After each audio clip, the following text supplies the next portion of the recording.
It's China's most stunning palace, the Forbidden City, the greatest wonder of the medieval world, and the biggest wooden structure on Earth. It's the largest complex of palace buildings anywhere in the world. Home to China's emperors, a place of staggering wealth and power, filled with dazzling treasures. Only the emperor could pass along the central line.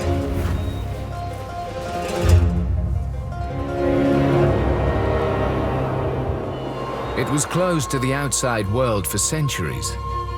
Now our cameras have been given access behind the palace gates, and scientists set out to solve the enduring mysteries of this engineering marvel.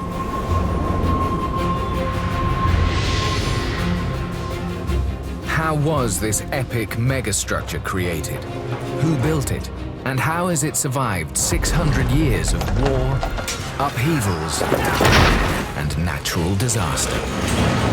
Maybe we'll take one step back. The secrets of the Forbidden City can finally be revealed.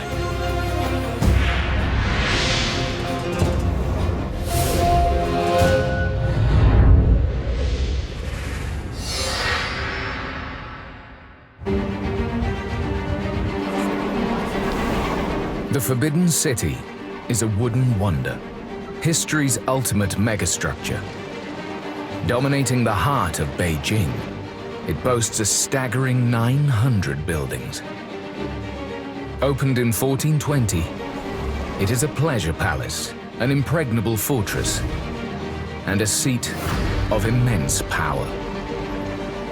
The most important site in the whole of Asia for the last 500 years. Economically important, politically important, and militarily important.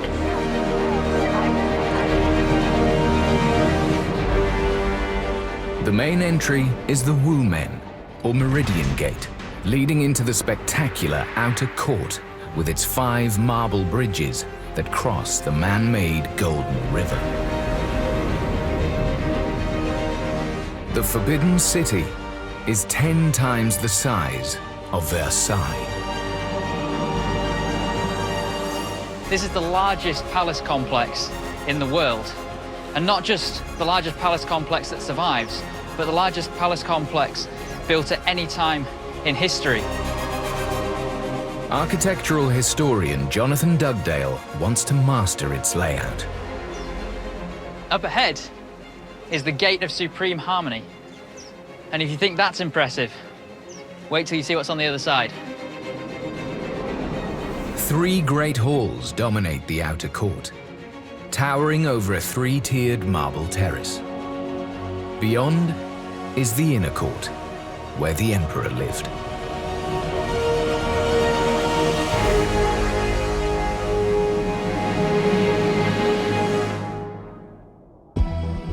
It all covers 178 acres, with the outer court to the south and the inner court to the north. Forbidden to any man but the emperor or his sons, with hundreds of structures, all surrounded by fortifications and a moat 50 meters wide. The Forbidden City originally contained 9,999 rooms, one less than the divine number of 10,000 reserved for heaven.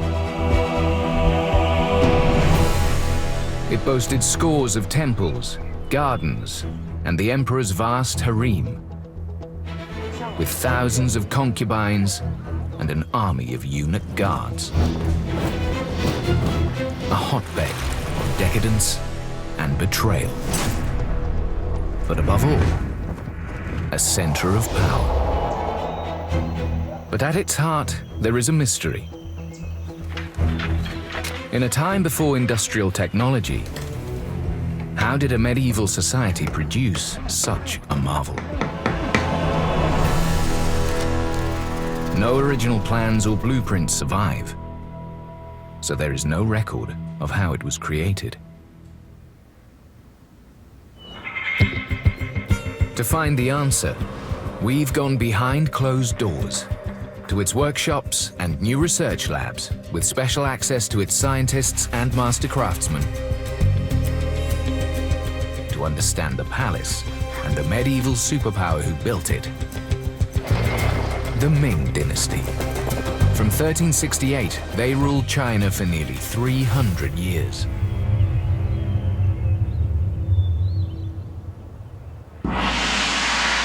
The Forbidden City is all the creation of one brilliant and terrifying Ming emperor, Yongle. Warrior, scholar, mass murderer.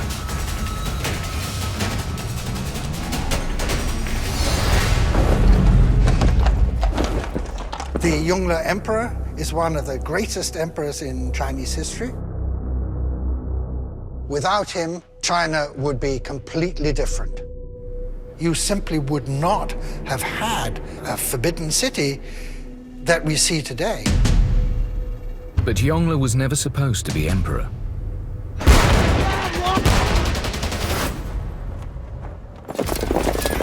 In 1402, he took the throne by force. After waging a brutal civil war against his nephew, the Wen Emperor. It was a matter of life and death. He either rebelled and seized the throne, or he would have been eliminated himself. Yongle stormed the first Ming capital, Nanjing, and left it in flames. The Wen Emperor disappeared. We do not know what happened to him, but bodies were found burnt beyond recognition.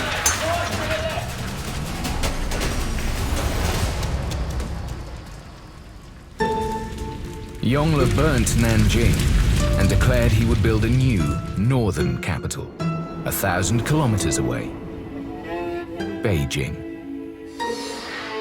Yongle was a driven man, an ambitious man, and he was ruthless. He eliminated tens of thousands of officials.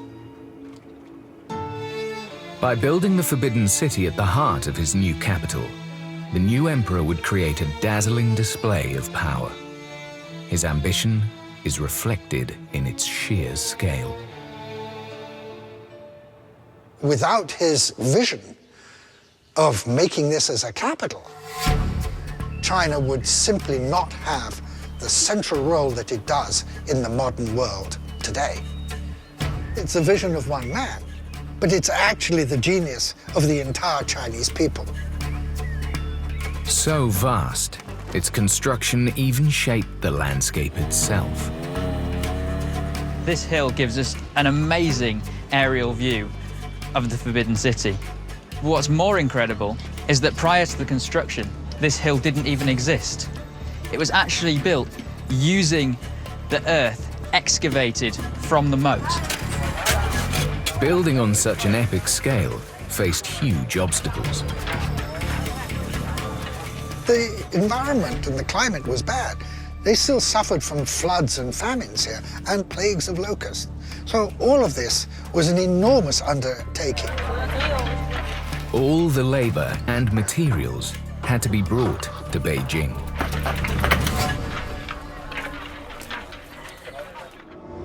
Today, the fruits of that labor can be seen up close in structures such as Tai Miao Temple.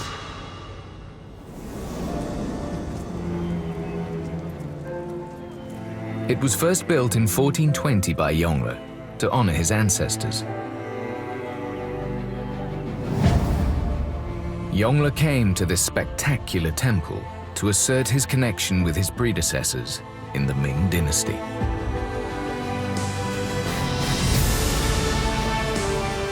The importance of Tai Miao is reflected in its vast size and ornate decoration. The 13-meter-tall columns sparkle as if speckled with gold. It's a chance for master carpenter Richard Weiborg to see a rare Ming interior up close. Look at this magnificent column, so round and so smooth. Imagine how big the tree was that this came from. In fact, we have 68 columns in total for this hall, and they're supporting the structure. And they look beautiful as well. This is a single log of a Nanmu tree, the rarest of all Chinese woods. It's straight, dense, and resistant to rot. But Nanmu can only be found deep in forests, over 1,800 kilometers from Beijing. And the sheer quantity of wood required is staggering. The latest high-tech laser scans show the Forbidden City's biggest hall contains thousands of timbers. 它有一个相当于把那个测量现场转移到了办公桌上这么一种效果。 The roof area alone is revealed as a forest of complex beams, joints, and trusses. Above, the huge roofs are covered with thousands of heavy glazed tiles and figurines. This amazing edifice in front of us brings up a huge number of questions. How did they build it? Where did the resources come from to create something so vast? To supply this vast building site, huge quantities of specialized materials were imported from across the whole empire. Over 100,000 Nanmu logs from 1,800 kilometers to the southwest. Golden floor tiles from 1,000 kilometers south. 80 million bricks, each weighing 24 kilograms. Gold leaf from Nanjing. And food for the million workers and vast garrison.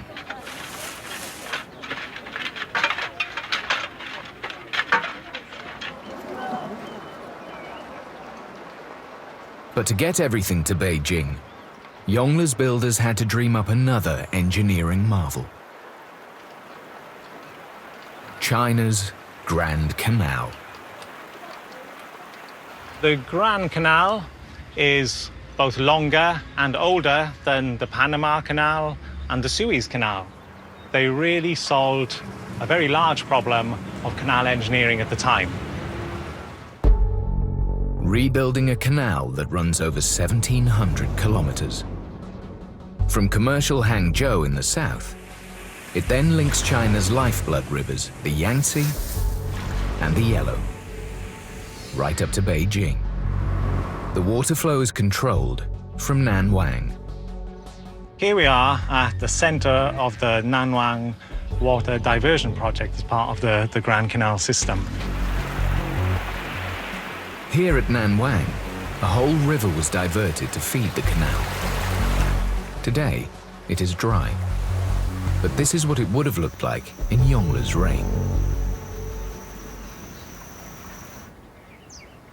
But the hilly terrain blocked the canal, so engineers devised a vast system of locks.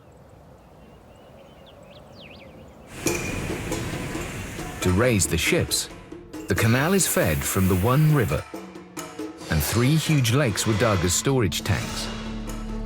Barges travel up the canal to Nanwang, where they enter a series of locks, over 5 kilometers long. The river water pours in to raise the ships in the lock, so they can then proceed.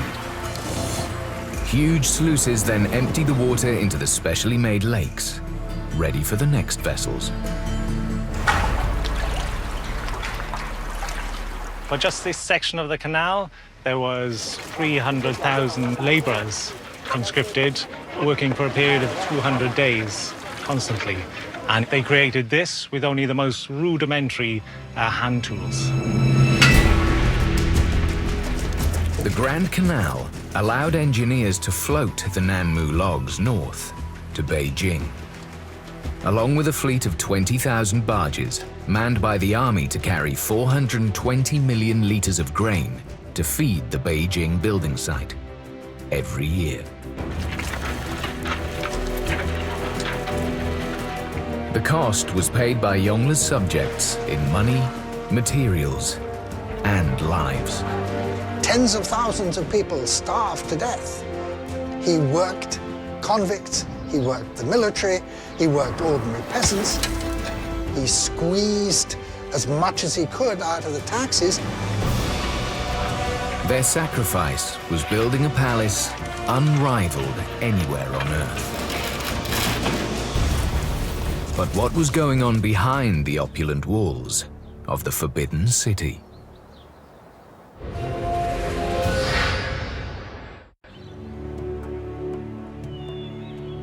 Beijing's Forbidden City Palace was built nearly 600 years ago for a man who stole the throne, Ming Emperor Yongle.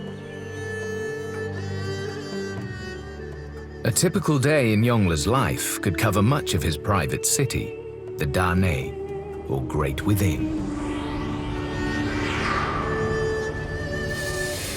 This courtyard and the palace behind me is the most sacred location in the entire Forbidden City. The Palace of Heavenly Purity.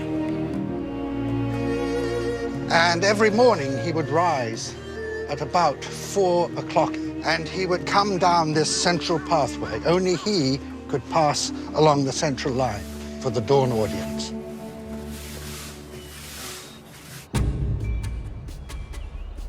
At dawn, thousands of eunuch mandarins would gather here in silence to kowtow before His Majesty. Filling the courtyard in front of the city's grandest structure, the Hall of Supreme Harmony. In the very center is the throne.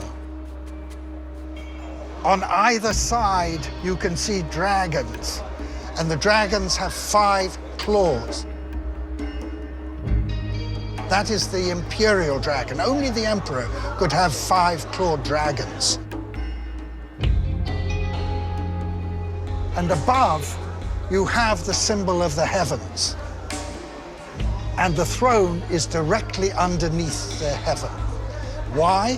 Because the emperor is the son of heaven. Yongle must constantly prove he has the mandate of heaven and demonstrate he is worthy to rule by maintaining a careful balance in the cosmos through daily rituals and ceremonies.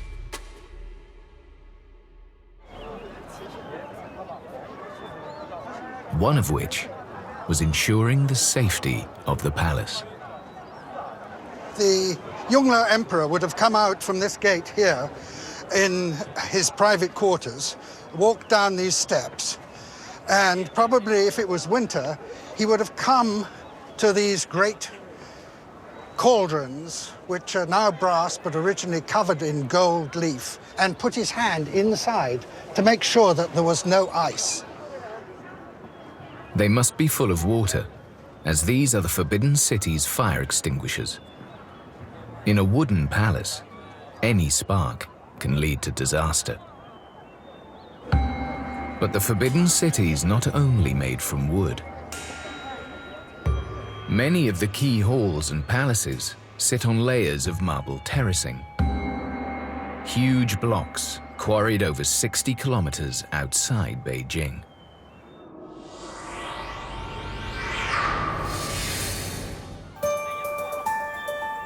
One of the city's most impressive features is Emperor Yongle's grand staircase, inlaid with dragons. Hand-carved from a single vast block of the finest marble, more than 16 meters long. It weighs over 300 tons, more than 125 Land Rovers. It's the largest stone sculpture in the Forbidden City, showing 9 dragons playing in the clouds. Just touching them led to a death penalty. But how was it transported from the quarry over 60 kilometers away? Scientists are investigating a new theory that might explain how it got from the quarry to the Forbidden City. Every winter, Beijing freezes over. and Ming court records describe the creation of great ice roads. Modern science suggests they may have moved the blocks on ice.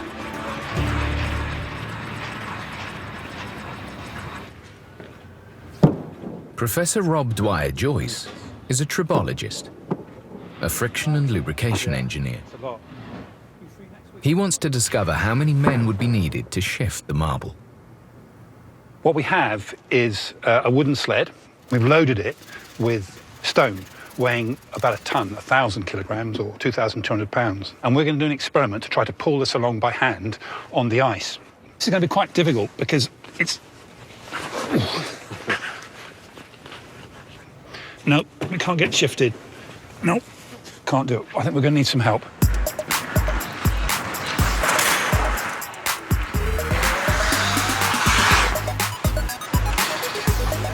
Even a whole ice hockey team struggled to get it moving. Whoa! So how much force does it take to start a 1-ton sled sliding across the ice? Remembering that the marble block of the Forbidden City's Grand Dragon Stairs weighs 300 tons. The challenge is to get it started. Ming sources say wells were dug along these ice roads. Could water help get it going? I'm going to put some water down there and see how many we need when we've slightly wetted the ice. Go on, pull, guys.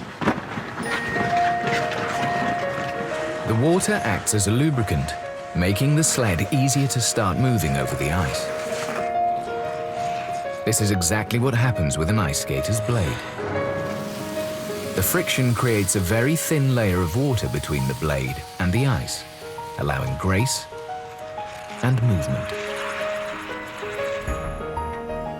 The Ming dug the wells every 500 meters to create the ice road and then lubricate it.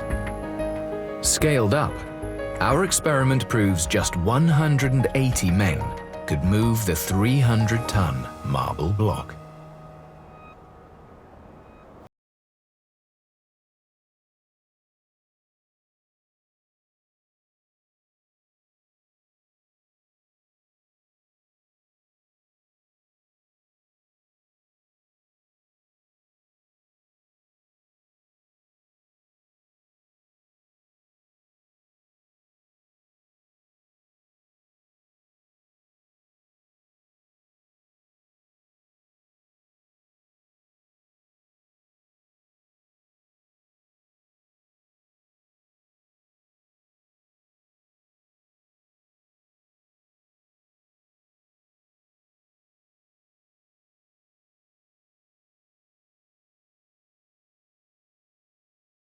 Making the task of identifying the minerals very difficult.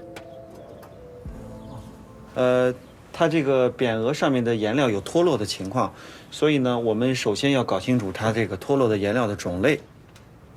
They're using the latest technology, a portable X-ray fluorescent spectrometer, to make some startling discoveries. At his lab, Dr. Lei combines the XRF scan data with the microscopic examination of paint fragments to identify the colorful elements. 中国这时候呢，蓝色颜料呢，一般主要用石青。Shiqing is made by grinding down the mineral ore, azurite. But this doesn't look like azurite. 对，这个样品是很复杂。这上面有一层颗粒比较小的颜料。那就是跟一个蓝色的细小的这个蓝色样品。Dr. Lei's analysis identifies the compound. 它这个棱角很尖锐，就好像是那个经过人工研磨的样品。那么这个应该是 smalt。It's a remarkable find. This blue is smalt and only comes from Europe. Further analysis shows the pigments used to create the Paris green and ultramarine paints are also unique to Europe. 那么反映呢，更早的中国古代和东西方之间那个物质文化交流是一直持续的。The analysis ensures the correct pigments are used in the restoration. but also proves that to decorate the Forbidden City, no expense was spared.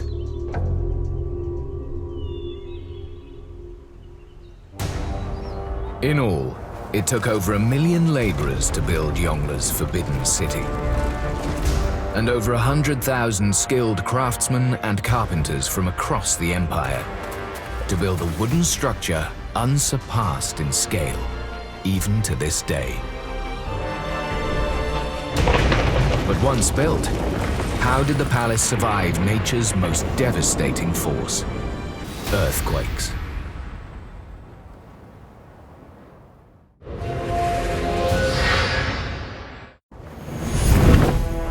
In December 1420, Emperor Yongle's Forbidden City was complete. His vast palace was ready to face the world. Diplomats and dignitaries arrived for its grand opening ceremony. They're overwhelmed by just the physical space. This statement of power, political power, the power of the dynasty, but also the power of the emperor. Visiting ambassadors described 300,000 guests, 2,000 musicians and dancers, and as many armed guards. This constant visual campaign of political persuasion that I am the most powerful man in the world. Now it was complete. The Forbidden City became the beating heart of the Ming dynasty, the place where the Emperor Yongle lived, and the headquarters from which he commanded his empire. But over the centuries, his palace has faced a series of man-made threats. Revolution, civil war, and invasion. But one of the greatest threats of all was natural disaster.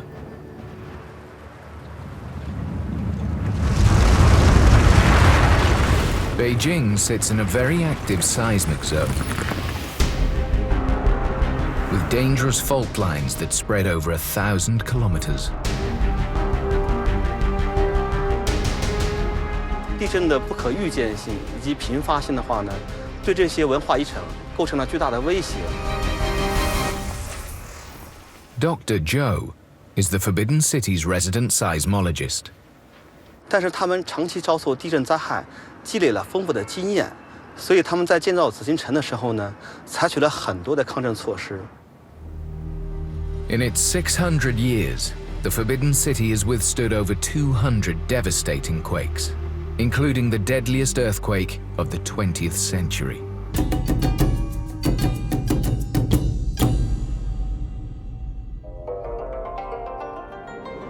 In 1976, centered around 150 kilometers east of the capital, it was magnitude 7.8. In just 15 seconds, it killed 250,000 people. Tangshan City was obliterated.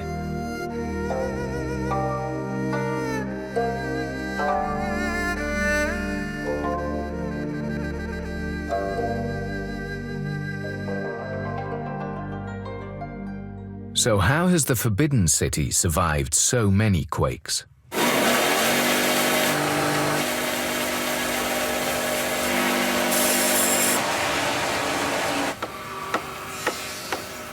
To find the answer, specialist carpenters are building a unique scale model to replicate the classic Forbidden City structure. To be as accurate as possible, it is being made using traditional carpentry tools and techniques. The scale is 1 to 5, a fifth of the original size. Engineers have built it on a shake table to simulate earthquake forces, calibrated to the size and weight of the scale model.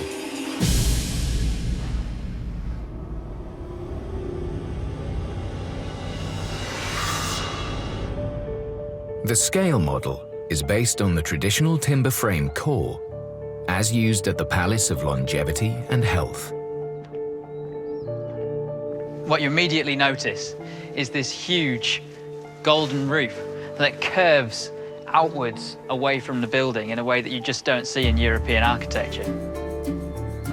Looking up here, what we have is these elegantly coloured crossbeams decorated with imperial dragons and phoenixes. And they're there to support these huge red columns that bear the structural load of that massive roof. These beams and columns are the structural core of all the Forbidden City's buildings.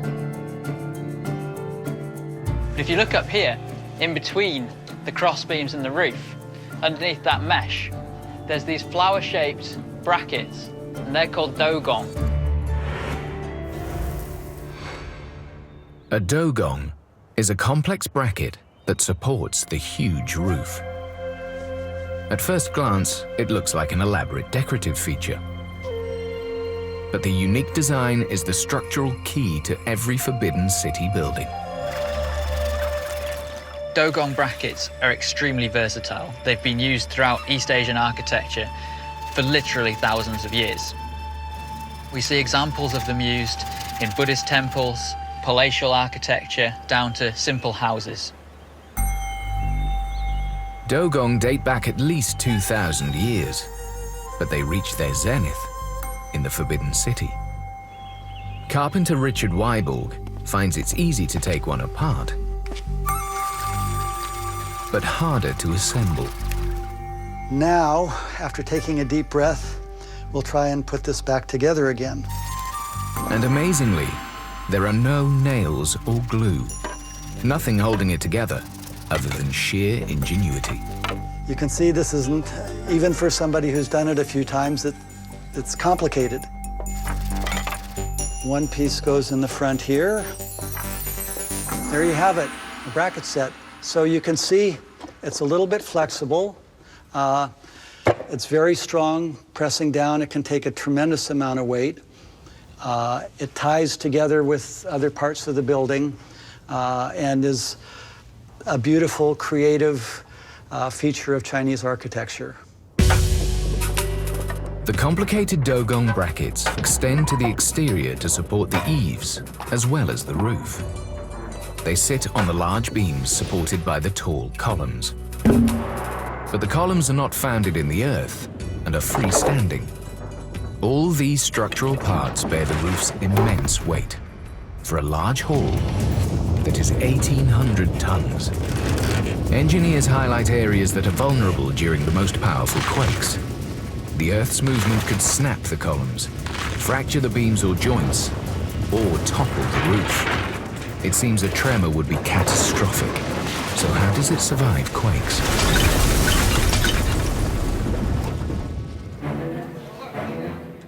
Now, in a series of unique tests, the Forbidden City seismologist Dr. Zhou will subject the scale model to a series of simulated quakes to discover how the Forbidden City's intricate parts react and see what magnitude of quake they can survive. It's test day. Wow, the roof is so big. It's amazing. 是的，这是我们国家非常传统的、正宗的传统木构古建。我们也是头一次进行这种古建筑模型的地震实验。Dr. Zhou is joined by Richard Weiborg. The shake table will replicate the energy of quakes in increasing orders of magnitude. How strong a quake will it take to bring down the structure? 工况1开始。 An earthquake's strength is defined by its magnitude, the amount of energy released. Each tremor lasts 30 seconds. As the magnitude rises, 4, 4.5, then 5. These are massive increases. A magnitude 5 has 10 times the energy of a 4. It begins to strain the dogong.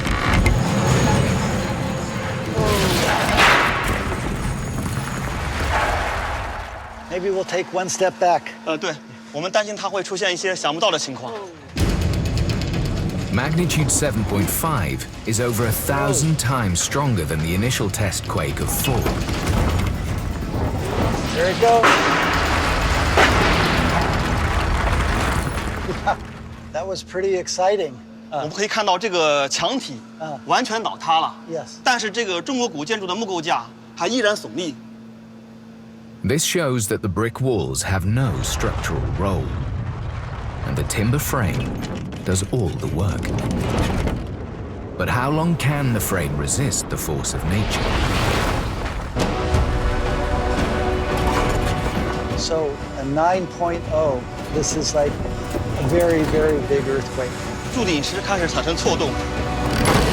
The test now moves beyond magnitude 9.5, the largest recorded quake in history. The equivalent energy to well over 2 billion tons of TNT. 10.1级地震开始。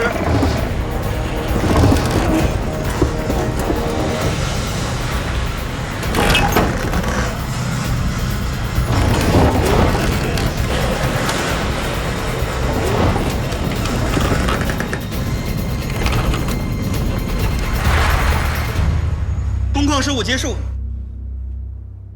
We wanted to break this building and it wouldn't break. So wonderful test. When Dr. Joe and Richard examine the model, they find clues to how it survived the quakes. 这个红线呢，是这个地震前柱子的位置。我们可以发现呢，发生地震后呢，柱子啊移到了这里。 This explains why the columns are not founded deep into the stone bases. If they were, they could only break if overwhelmed by the energy of the quake. By being left free to move, they ride out the earthquake. 所以呢，这个柱子呢，它并没有产生破坏。 The design secret can be summarized in one word: flexibility. The wooden parts work both as individual units and together. The dogong acts like a shock absorber in a car, and there's both friction and rotation that absorbs the energy from the earthquake. The test also explains the effect of the heavy roof. It acts as a counterweight, pushing down so the flexible parts can ride the quake. What was most surprising to me was how much the building could move, how flexible it was. Nothing was damaged, and it could survive a 10.1 earthquake. This is a fabulous proof of the genius of Chinese traditional architecture.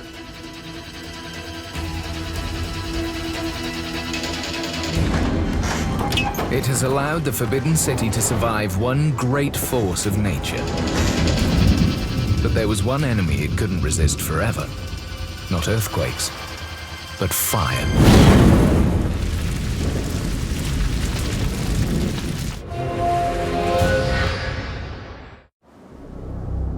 For nearly 600 years, Beijing's vast Forbidden City has suffered from a recurring threat: fire. Caused by accidents or lightning strikes. The grand wooden hall of Supreme Harmony has burned down numerous times. It's actually been rebuilt 7 times, and each time it gets rebuilt. It gets rebuilt with the technology of the day. Rebuilding and restoring the Forbidden City remains an ongoing task.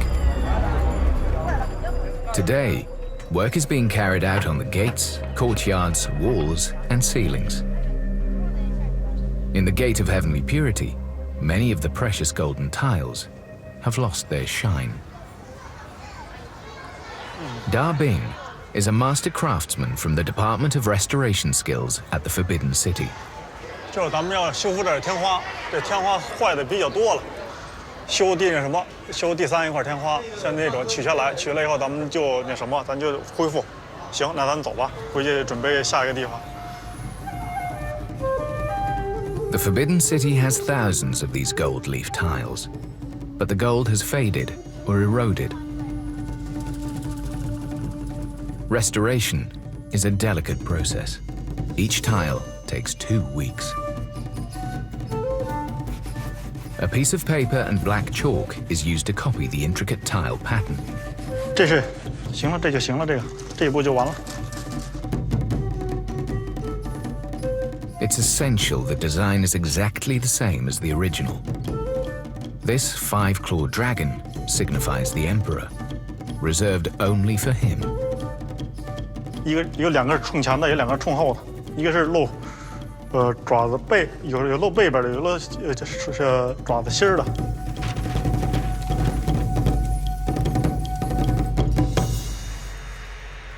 Once the tile has been copied and painted, it is ready to be brushed with the precious gold leaf.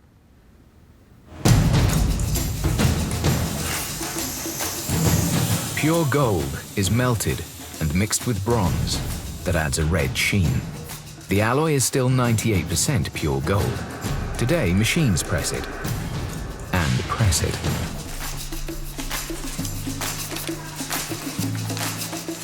In Ming times, workers would hammer it until it was as thin as 1/500th the diameter of a hair. It is cut up and carefully placed between sheets of bamboo paper. The Forbidden City's restoration needs over 10 million pieces.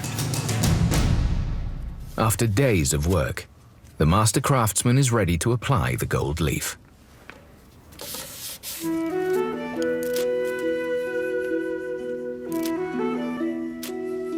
完了要给它轻轻的一按，有没贴到的这儿给它揉一下，从下往上。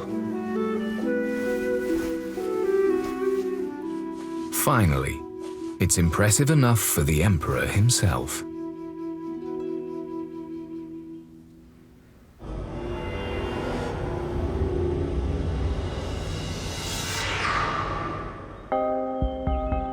The restoration work is still unveiling new surprises. Hidden beneath centuries of dust, researchers have uncovered rare evidence of the original Ming decorations in the Hall of Mental Cultivation's loft. 这种呢彩画呢，就是非常的好看。它常年呢，因为它密闭在这个建筑的里头，就是不受那个外界环境的影响和光照的影响，所以它上百年了，都一直保存得特别好。Over 500 years old, this is an extremely unusual find. It is classic Ming Dynasty artwork with unique flower blooms, petals, and an exquisite attention to detail.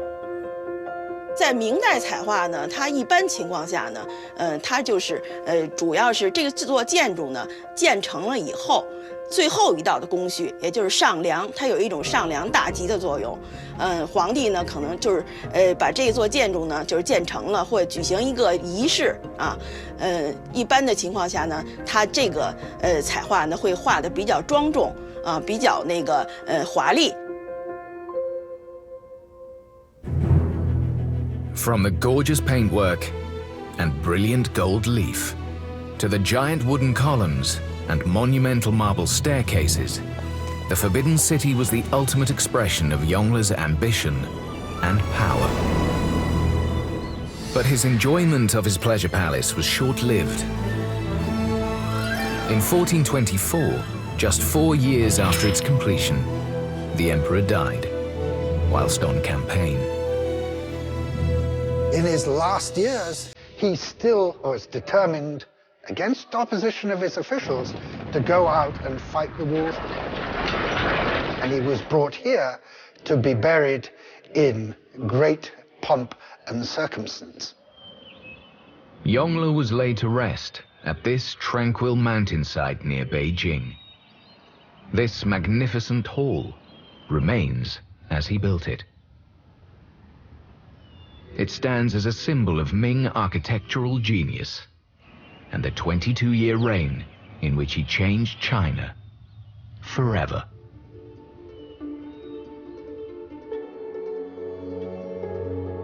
The legacy of Yongle, on the one hand, is the physical legacy, the great Forbidden City that we see today. But on the other hand, it was his establishment of the foundations of the empire that has survived down to this day. For nearly 500 years after Yongle's death, Just 23 other emperors ruled China from the Forbidden City. Until the last emperor, the boy Puyi, abdicated in 1912 during a nationalist revolution.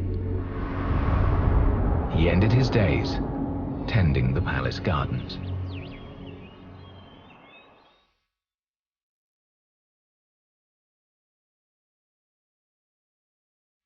In 1925, a palace once forbidden to all opened its doors to the public. The epic edifice had devoured goods from the vast Ming Empire and beyond, had demanded extraordinary logistics on land, water, and ice, had cost countless lives, but became medieval China's greatest creation. More for tomorrow, unearthing more Chinese history following on from the first discovery in 1974. The Secrets of the Terracotta Warriors takes us even deeper tomorrow night at 9. Back to 4 tomorrow with house builders making record profits. Why are so few affordable homes available? Secrets of Britain's new homes. Channel 4 Dispatches investigates at 8. The Handmaid's Tale is next.